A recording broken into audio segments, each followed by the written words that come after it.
हम लाते हैं top news, आपके फेवरेट टॉक शोज और अनलिमिटेड एंटरटेनमेंट सिर्फ यूट्यूब पर। अगर आपने अभी तक हमारा चैनल सब्सक्राइब नहीं किया तो अभी सब्सक्राइब करें और बेल आइकॉन को क्लिक करके हमारी लेटेस्ट वीडियोस के बारे में अपडेट जानें। सब्सक्राइब कीजिए और हम आपको लिए चलेंगे आपकी फेवरेट वीडियो की तरफ। बिस्मिल्लाहिर्रहमानिर्रहीम, अस्सलाम वालेकुम। राजी प्रोग्राम है फैसला आपका। बदलता है रंग आसमां कैसे कैसे, और सियासत में वाकई कुछ हरफ आखिर नहीं है। बहुत सारी ऐसी बातें जो पहले कही जाती हैं उसके बाद दिया जाता है और भुला दिया जाता है कि पहले नज़रियात कैसे रहे, ये कह के कि ये तो माजी की बात थी, माजी का हिस्सा बन गई, मुस्तकबिल की तरफ देखिए। बहरहाल आज ज़रूर इस पे भी बात करेंगे कि क्या हो सकता है क्या नहीं, लेकिन अभी बहुत कुछ बदल गया है। और वो क्या बदल गया है? वो नून का बयानिया बदल गया है। वो नून लीग के बहुत सारे अफकार, अल्फाज और लहजे बदल गए हैं।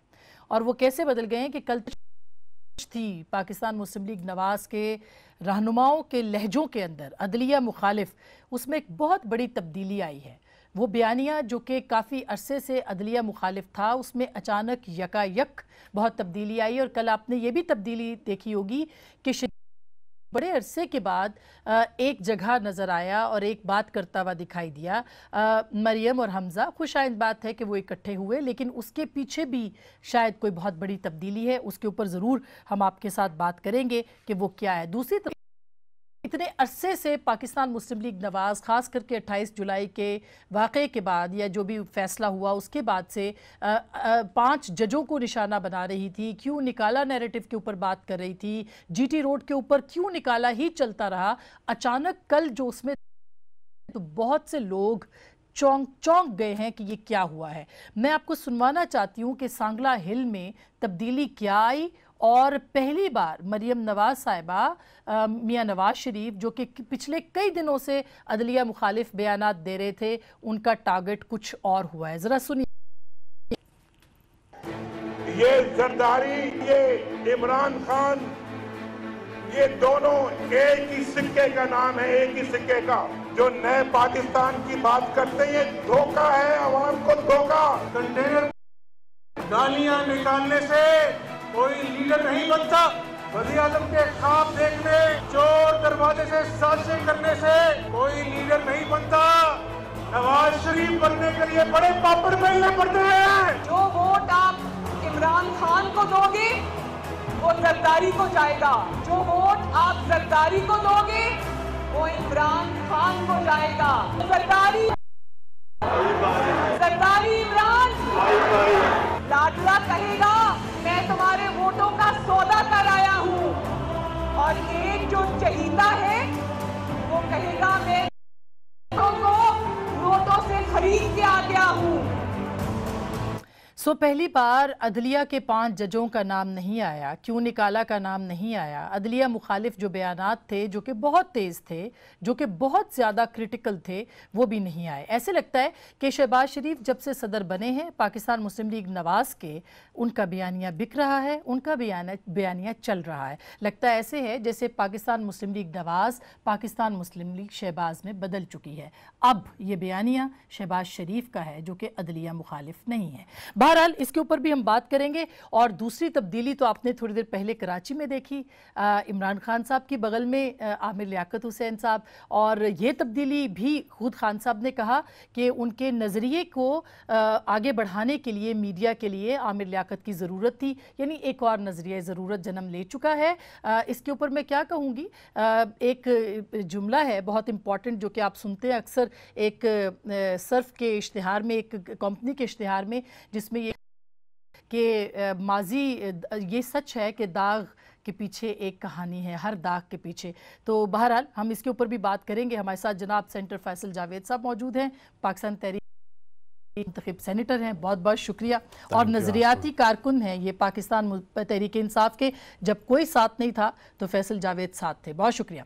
हमारे साथ हैं जनाब नबील गबोल साहब, सरदार नबील गबोल पाकिस्तान पीपल्स पार्टी के सीनियर तरीन लोगों में से हैं। कराची की सियासत और ख़ास करके भी साहब का कराची के जो दौरे हैं उनके ऊपर ज़रूर बात करेंगे, बहुत शुक्रिया।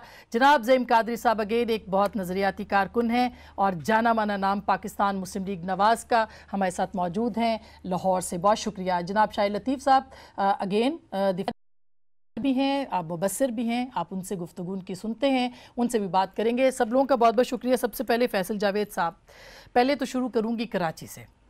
आमिर लियाकत साहब आपके हो गए, अच्छी बात है, बुरी बात, लेकिन ये कौन सा नजरिया ज़रूरत है जिसका तहफ़्फ़ुज़ आप नहीं कर सके और अब डॉक्टर आमिर लियाकत करेंगे? पहले तो बहुत बहुत शुक्रिया, आपने प्रोग्राम में बुलाया। सबसे पहली चीज़ ये है कि कोई भी अगर ज्वाइन करता है तो आपने ये देखना है कि वो क्या हमारे नज़रिए पे आ रहा है कि नहीं आ रहा। और पार्टी है, इसमें सब लोग आ सकते हैं और इमरान खान की लीडरशिप को मानते हुए लीडरशिप के अंडर उनका जो मैनिफेस्टो है, जो नजरिया है, उसके मुताबिक काम होगा। इट्स द लीडरशिप, इंसाफ की तो ये हो गई कामयाबी। एक लीडरशिप है, वो फर्क डालती है। आप हम देखें तो आपके सामने है उनकी लीडरशिप की क्रेडिबिलिटी, और एक तरफ इमरान खान है। तो एक तो मैं बता दूं कि कोई भी पार्टी में आता है, अगर वो नजरिए से हटता है या पार्टी लाइन से हटता है तो वो फिर पार्टी में नहीं रहता। तो लीडरशिप है वो मैटर करती है। असल में आपकी पार्टी तो तब्दीली का नाम लेके आई थी ना, तो ये इतनी बड़ी तब्दीली है, जगह जगह से तब्दीलियां आपके पास आ रही हैं। क्या जरूरत है पाकिस्तान तहरीक इंसाफ? आमिर लियाकत ने अपनी सिमत का तयन किया, वो इमरान खान की लीडरशिप में आए हैं। और आमिर लियाकत जो हैं वो हमारे जो मौक़िफ़ है या जो हमारा नैरेटिव है, जिसको हमने घर घर पहुंचाना है, और आगे जनरल इलेक्शन आ रहा है, कारामद साबित हो सकती है। आप कारामद नहीं है उसमें, हाँ? आप बेकार हैं। नहीं, और अच्छे लोग और भी आएंगे, और लोग भी ऐड होंगे। चौधरी सब बेकार ये तो पूरी अब टीम देखें। एक जमाना था जब पार्टी में कोई भी नहीं था, चंद लोग थे। हमारी पूरी जो सीसी थी वो 15 लोगों पर मुश्तमिल थी। अब जो है वो आपको देखा है भाई, तो नजरिए के मुहाफिज तो आप हैं, तब्दीली तो आप लेके आए थे। तो हम वही 15 लोग बैठे रहेंगे जी, हम और लोग भी आएंगे और लोग जैसे भी करेंगे, लेकिन किस पैमाने के ऊपर आप, लेकिन एक पैमाना है हमारे वो नजरिए पे आए, हमारे नजरिए से हटेंगे। आपका नजरिया क्या है? हमारा नजरिया है इंसाफ का नजरिया है, जो करप्शन के खिलाफ इमरान खान ने 96 में जिहाद शुरू किया। देखिए, इमरान खान का ये किसी फर्द वाहिद या नवाज शरीफ के खिलाफ तो नहीं था, ये करप्शन के खिलाफ था। और जो हमारे इस नजरिए पे हमारे किसी भी तरह के करप्शन के खिलाफ हमारे जो नजरिए पे आएगा, मोस्ट वेलकम पार्टी। जब वो नजरिए से हटेगा तो वो पार्टी का हिस्सा नहीं रहेगा। क्लियर है ये, इसमें कह रहा है। फिर आप तो फिर लॉन्ड्री हो गए ना, कि जो आपके पास आएगा जैसे भी नजरियात का हामिल हो, लॉन्ड्री में साफ हो जाएगा। ये अच्छी होता है कि बंदा रियलाइज कर लेता है और एक ऐसी पार्टी में आए जो कि इंशाल्लाह मुस्तकबिल में पाकिस्तान को इन तमाम मुश्किलात से निकालेगी। और वो पाकिस्तान तहरीक इंसाफ है, under the leadership of Imran Khan. और उसमें अंडर द लीडरशिप खान जो मर्जी आ जाए वो साफ हो जाएगा। इमरान खान इतने आला पाए के लीडर रहे हैं, नहीं वो लीडर है हर लिहाज से। उन्होंने जिंदगी में जितने भी अचीवमेंट्स हैं उनकी, जितने भी काम है, चाहे वो शौकत खानम हो, चाहे वो नमल यूनिवर्सिटी हो, चाहे वो क्रिकेट हो, उनकी लीडरशिप मैटर करती है। और उनकी लीडरशिप के नीचे वो इकबाल सिकंदर बॉल के वर्ल्ड कप में, मैंने वाज़ अ गुड बॉलर, लेकिन under Imran Khan leadership he performed really well in Pakistan one the world cup. और भी प्लेयर्स थे जो नए प्लेयर्स थे, इंजमाम की मिसाल है, मुश्ताक की मिसाल, यानी क्रिकेट की हद तक। फिर शौकत खान पे कोई बात नहीं कर रहा, मैं ये कह रहा हूं कि खान साहब की सियासत की बात नहीं है, ये आप जिन लोगों को अडॉप्ट कर रहे हैं ये उनकी बात है कि आपकी तब्दीली को लोगों के और आपके नजरिए को जरूरत क्यों पड़ गई है कि कहीं से आप हायर करेंगे। और इमरान खान के बारे में पूरी कौम ये जानती है कि इमरान खान एक ऐसे कप्तान है जो सबको। अच्छा, गबोल साहब आपका तो MKM से भी ताल्लुक रहा, आप रहनुमा है। अभी डॉक्टर साहब ने, मैं ये नहीं कह रही कि उन्होंने गलत फैसला किया, अच्छा फैसला किया, बिल्कुल ये उनकी चॉइस है, लेकिन तब्दीली कैसे आएगी अगर इसी तरह के लोग जो हैं पार्टियों को छोड़ छोड़ के जाते रहेंगे, तो कैसे तब्दीली आएगी? मैं सिर्फ दुआ ही कर सकता हूं। अब इमरान खान के जी जो स्क्रूटिनाइज कमेटी जिनकी है, जिनके पास कोई जाता है शमूलियत की, तो 40 लोगों को आपको सेटिस्फाई करना पड़ता है जो कराची के हैं, और तब जाके आपको शमूलियत मिलती है। तो मैं समझता हूँ कि आमिर लियाकत में कोई ख़ास खुसूसियत होंगे जो वो स्क्रूटिनाइजिंग कमेटी से क्लियर होकर जो है PTI में चले गए। तो मैं दुआ गो हूँ PTI के लिए। नहीं, खुसूसियत कोई शुबा नहीं, आमिर लियाकत हुसैन से बेहतर स्पीकर, उनसे ज्यादा बेहतर जो बोलने वाला है वो पाकिस्तान की मीडिया इंडस्ट्री में कोई नहीं है। और यही वो बात है जो कि खान साहब कह रहे हैं कि उनको जरूरत थी। अस्मा पीपल या कोई भी जमात हो, जनरल इलेक्शन 3-4 महीने के बाद है। आपको अच्छे स्पीकर या अच्छे डेंटिस्ट या अच्छे इकोनॉमिस्ट इनकी जरूरत नहीं है, आपको इलेक्टेबल्स की जरूरत है। इमरान खान उस वक्त प्राइम मिनिस्टर बन सकता है कि अगर उसके पास या जो गवर्नमेंट सूबाई बनेगी एमपीएस होंगे। आप जब पावर में आएंगे तब आप जो है नजरिया भी तब्दील कर सकते हैं। आप पावर में आएंगे तब आप निजाम भी तब्दील कर सकते हैं। आप पावर में आएंगे तो आप मुल्क में कुछ कर भी सकते हैं। जिसके अपने घर से वोट नहीं उसको मिलता, अगर आप उसको नहीं, मगर कराची का तो उनका ज्यादा नहीं मिलेगा। नहीं गबोल साहब, अभी कराची की जो उनकी कैंपेन चल रही है वो तो बड़ी जबरदस्त है, और आपने देखा कि वो पीपल्स पार्टी को ही टारगेट कर रहे हैं। उसमें उन्होंने एमकेएम को टारगेट नहीं किया क्योंकि उनको उम्मीद है कि वहां से उनको वोट मिलेगा। देखिए, उनको बहुत अरसे से था। इमरान खान से मेरे पर्सनल ताल्लुकात हैं, मेरे अच्छे मरासिम भी है उनसे, अच्छी दोस्ती भी है, और मैं उनकी बहुत इज्जत करता हूँ। मैं ऐसी बात उनके लिए तो नहीं कहूँगा, लेकिन जो पीटीआई कराची है कहूँगा कि वो एक दूसरे के ही टांग खींचते हैं, और वो फैसल को बहुत अच्छी तरह पता है कि जिस पार्टी के अंदर अगर आप एक दूसरे के ही मुखालिफ हों तो आप मुखालिफिनों से क्या लड़ेंगे। बिल्कुल, तो मैं पीटीआई कराची के लिए इतना ही बोलूँगा कि उनको आमिर लियाकत जो है ना, वो एक किस्म मैं उससे कहूँगा कि उनके लिए एक अजाब के तौर पर उतरा है। ओह अच्छा, नहीं ये काफी सख्त हो गया जुमला। कादरी साहब, ज़हीम कादरी साहब, आप क्या कहेंगे? सर सब कुछ होता ही है, और जाहिर है कि अगर कराची के अंदर खान साहब कह रहे हैं, पीपल्स पार्टी मुखालिफ भी बयानात उन्होंने दिए, लेकिन आमिर लियाकत की शमूलियत बहुत ज़्यादा इस पे बात हो रही है। ये तो सब जमातों के अंदर इलेक्टेबल्स जाते इलेक्शन से पहले, नहीं? जी जी जी जी। बिस्मिल्लाहिर्रहमानिर्रहीम। आसमान भी जावेद भाई को, फैसल भाई को बहुत मुबारक दूंगा कि एक मिडिल क्लास के पढ़े लिखे माशाल्लाह आदमी है और नज़रियाती कारकुन है। बहुत दिल को खुशी हुई जब इनको टिकट में सेनेटर है। यही वो रविश है जिसपे पार्टीज़ को चलना चाहिए और इन आइडियोलॉजिकल लोगों की इज्जत और तकरीम होनी चाहिए। आई एम वेरी हैप्पी कि एक पढ़ा लिखा आदमी माशाल्लाह आज यहाँ एज ए सेनेटर। ये असल तब्दीली है। दूसरी बात, ये असल तब्दीली है सर। ये असल तब्दीली है, एंड आई विश कि ये तब्दीली अक्रॉस द बोर्ड एक क्वांटम वेट के साथ तमाम पॉलिटिकल पार्टीज में आए। बात है, देखिए, ये किसी के आने जाने का मुझे कोई इशू नहीं है, लेकिन फैसल भाई को कम से कम, मैं नहीं करता ये काम, आपको पता है, इनको भी नहीं करना चाहिए। ये अनडिफेंडेबल को डिफेंड कर रहे थे, इस तरह नहीं होता।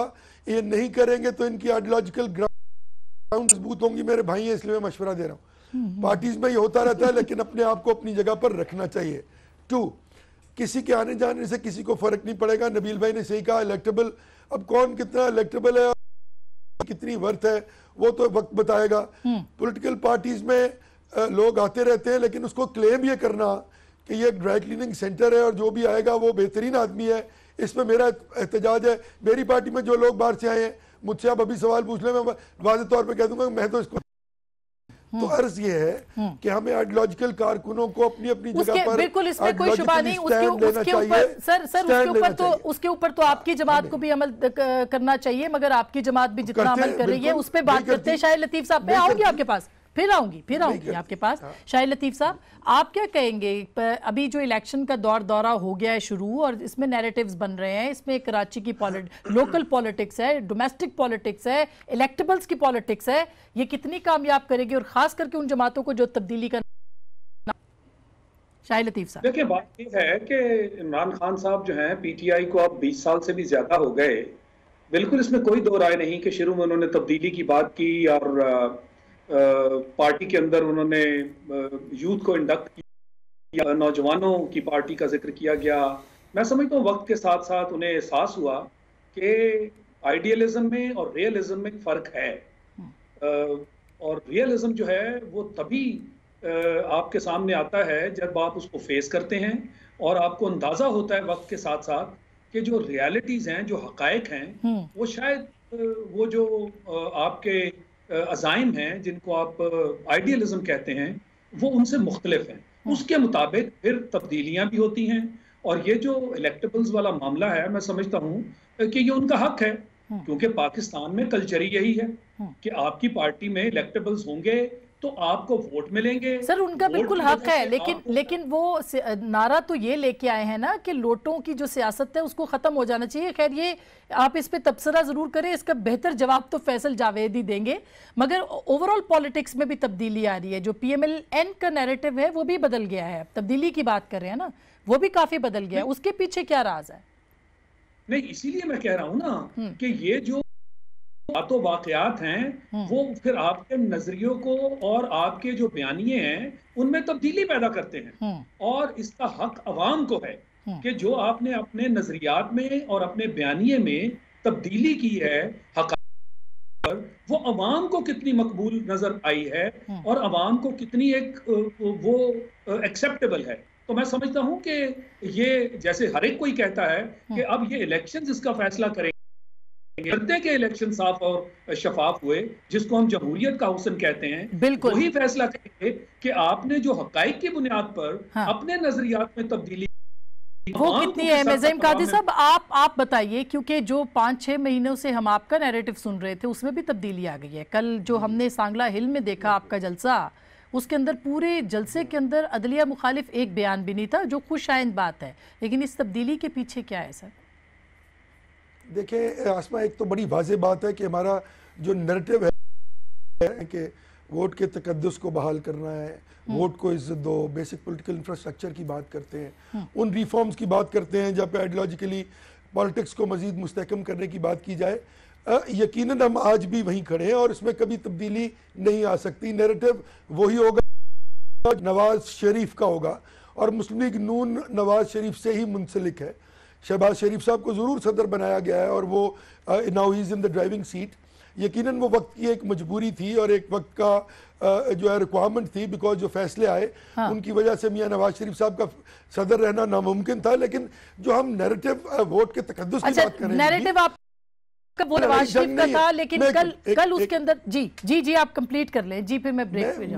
मैं ये अर्ज कर रहा हूँ कि उसमें हमारी किसी से लड़ाई नहीं है, ना तो किसी इदारे को हम कह रहे हैं, ना हम किसी पॉलिटिकल पार्टी को कह रहे हैं। ये भी पिछले 2 दिन पहले बात कर रहे हैं कि ये होना चाहिए।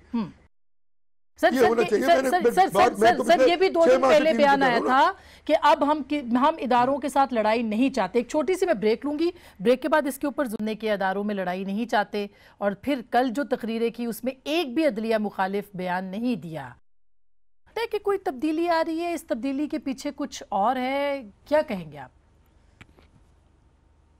मेरे ख्याल में मुस्लिम लीग नून ने अपनी स्ट्रेटजी जो है तब्दील कर ली है। शहबाज शरीफ साहब को लाने का भी एक मकसद है। शहबाज शरीफ जो है उनको वो बड़ा सोच समझ के जो है वो स्टेप उठा रहे हैं। छोटे मियाँ बड़े मियाँ को कह दिया है कि अब आप जो है घर में आराम करें और मुझे डील कुछ महीने दें, मैं मामला दुरुस्त करूँगा। और वो कोशिश भी कर रहा है। मैं ये नहीं कहूँगा ज़ईम कादरी साहब को बुरा लगेगा कि मेहनत समाजत हो रही है, बल्कि मैं ये कहूँगा कि वाई मीडिया निकाला जा रहा है। बीच में ऐसा कोई दोस्त है इनका जो दो लोगों में जो जब लड़ाई होती है तो उसका सलाहनामा की कोशिश की जा रही है। आप देखें कि ये जो कुछ दिन और मिल गए हैं डिसीजन आने में 2 महीने की, इसमें ये सारा जो है कोशिश की जाएगी। अब मैं ये नहीं कहता हूँ कि इसमें जो है ये कामयाब होंगे नहीं होंगे, लेकिन इनका नैरेटिव अब तब्दील हो गया है। अभी आप मरियम साहिबा की तरफ से कोई अदलिया के खिलाफ तकरीर, जरदारी साहब और इमरान साहब के ऊपर गोलाबारी, अब खान साहब पे और जरदारी साहब पे गोलाबारी PMLN के सर्कल से शुरू हो गई। इसका मतलब है कि अदलिया से अब हट के मामला इधर आ गया है। बिल्कुल। अब वो सियासत देखें, जितना उनको बोलना था उन्होंने बोल दिया है। मैं समझता हूँ कि सुप्रीम कोर्ट के या नैब कोर्ट्स के बाहर जो तकरीरें उन्होंने की हैं दोनों बाप बेटियों ने, वो मेरे ख्याल में बहुत कुछ कह गई। मरियम साहिबा बहुत कुछ कह गई, नवाज शरीफ साहब भी बहुत कुछ कह गए, और अब मजीद कहने के लिए कुछ बाकी नहीं बचा है। अब जो डैमेज कंट्रोल करना है वो शहबाज शरीफ को करना है। तो इसका आने वाले दिनों में शहबाज शरीफ वो कंट्रोल कर लिया ना शाहिद लतीफ साहब। आपको नहीं लगता कि शहबाज साहब का जो बयानिया है वो इस वक्त PMLN की पॉलिसी है, तो प्रैक्टिकली उनका बयानिया इस वक्त चल रहा है? जी बिल्कुल मैं समझता हूँ कि ये बयानिया जो है अब शहबाज जो है उन्हीं का आगे चलेगा। और उसकी इंडिकेशन आपको मिल गई कि कल मरियम साहिबा और शरीफ जो हैं वो दोनों इकट्ठे भी थे, और नवाज शरीफ साहब जो हैं उन्होंने भी कोई ऐसी बात अब नहीं की। ये वाज़ेह तब्दीली है जो कल से उनके जलसे में शुरू हो चुकी और नजर आनी शुरू हो गई। मैं समझता हूँ कि यही वो चीज़ थी जो शहबाज शरीफ साहब बड़े अरसे से कह रहे थे, चौधरी निसार बड़े अरसे से कह रहे थे, और वो जो हम बात कर रहे हैं कि कोई है बीच में, मैं समझता हूँ कि ये एक अच्छी पॉलिसी है। टकराव और तसादम जो है मुल्क को फायदा है ना रियासत को फायदा है। वो जज्बात में इस तरह की सारी बातें बहुत अरसे से होती रही, मगर सिर्फ जज्बात थे फैसल, सिर्फ जज्बात थे जिसमें ये बातें होती रही। ऑब्वियसली यू नो फैसले पे जो तनकीद थी, अदालत पे जो हमले थे, पाक फौज पे जो हमले थे, अभी इट्स टू थिंग। एक तो चीज़ ये कि एक ही हुआ उनका इवेंट उसमें, लेकिन ये ज़रूर है कि पब्लिक के अंदर इनका ये बयानिया एक्सेप्ट नहीं किया गया। लोगों ने इस किस्म की सियासत को रद्द किया है। जब आपने 300 अरब रुपए की करप्शन की है, एक बयानिया अगर ये आ जाए कि हाँ अब क्योंकि उन्होंने अगर अदालतों पे हमला बंद कर दिया, वो 300 अरब रुपया वापस पाकिस्तान ले आएंगे, ये अच्छी बात है। देखें, अगर आपने कुछ करना है इस मुल्क क्यों निकाला बयानिया, लोगों में सेल नहीं किया, जबकि ऐसा लगता है उनके जो जलसे हुए बड़े बड़े उसमें तो लगा कि उनका बयानिया बिक गया है। नॉट रियली, आई मीन ये आपको भी जनरल इलेक्शन में भी पता चलेगा। लोगों को पता चल गया। अभी हमारे भी एक सर्वे हुआ था जिसके अंदर करप्शन जो है लोगों का नंबर 1 इशू है। करप्शन ही बुनियादी मसला है। बेरोजगारी उसकी वजह से है, महंगाई उसकी वजह से है, लोड शेडिंग उसकी वजह से है। हर मसला जुड़ता है इसकी, क्योंकि वो अरबों रुपए बाहर चले, और दोनों पार्टीज का यही हाल है कि अरसा दराज से हुकूमत की बाहर शिफ्ट किया, तो इनको चाहिए कि अपने बाहर एसेट्स को पाकिस्तान लेकर के आए, वो जो पैसा चोरी का है वो वापस कर दें। तो ये बेहतरीन बयानिया होगा। ये तो इससे बेहतर बयानिया ये तो जो बयानिया है ना कि अरबों रुपए वापस ले आए, फैसल ने तो बड़ा एक मासूमाना हमारे दोस्त वसीम की तरह का एक हल बताया है कि आप पैसे वापस ले। अर्ज ये है कि ये जो 3000 अरब रुपए की बात करते हैं, बताएं तो सही चोरी क्या हुआ है। को फैसल साहब के अकाउंट से पैसे निकल गए हैं, कोई इमरान खान साहब के अकाउंट से पैसे निकल गए हैं, बताएं तो सही चोरी क्या हुआ। अगर किसने बाहर कारोबार किया है तो उसका मुझे बताओ या नहीं। Now you are a senator. Okay, नहीं ना भी होता तो मैं ऐसा ही। आप बोलिए। अर्ज ये है कि देखें, आपको साबित करने के पड़ेगा ना बीबी। इन्होंने कह दिया सर्वे हो गया, तो उसके बाद सर्वे हुआ जिसमें 68% लोगों ने कहा कि वो नहीं समझते कि नवाज शरीफ जो है वो करप्ट और डिसऑनेस्ट है। उसका एक कारोबार था जो बाहर जो है वो काम कर रहे हैं, उन्होंने पैसे कमाए। 3000 अरब रुपया मुझे बताते हैं किधर है, तो जो कहेंगे वो मैं दे दूंगा। अच्छा, ये बयानिया क्यों बदला? ये जो गोलाबारी हो रही थी अदलिया के ऊपर, नहीं ज़हीम भाई इसका जवाब देना। ये जो अदलिया पे गोलाबारी थी ये क्यों रुक गई है? अच्छी बात है वैसे तो, मगर रुक क्यों गई? जवाब ले। देखिए, अदलिया के फैसलों पर तनकीद हमारा हक है, ये चीफ जस्टिस साहब भी फरमा चुके हैं। जहां तक ताल्लुक है उसकी इम्प्लीकेशन का, वो ये थी कि उस शख्स को जिसको करोड़ों वोट मिले हों, उसको आप 2 लाख रुपए पे इकामे पे निकालते हैं, जो कि कानून भी राय जो, तो फिर आप ये कहें कि आपने गलत बयानी की, और 62F1 पे निकालते हैं जिसकी सजा का तयन भी नहीं है अभी तक। तो फिर आप ये कहते हैं कि वोट को इज्जत दो, और हम उस नजरिए को लेकर चल रहे हैं। मैं नहीं कह रहा कि पीटीआई भी या पीपल्स पार्टी भी उस नजरिए पे आ जाए। मेरा ये नजरिया है कि अगर ये चीज राय जो फाइक हो गई, तो कल को कोई भी हुकूमत में आएगा उसको इसका फायदा होगा। इस पे लड़ाई किसी का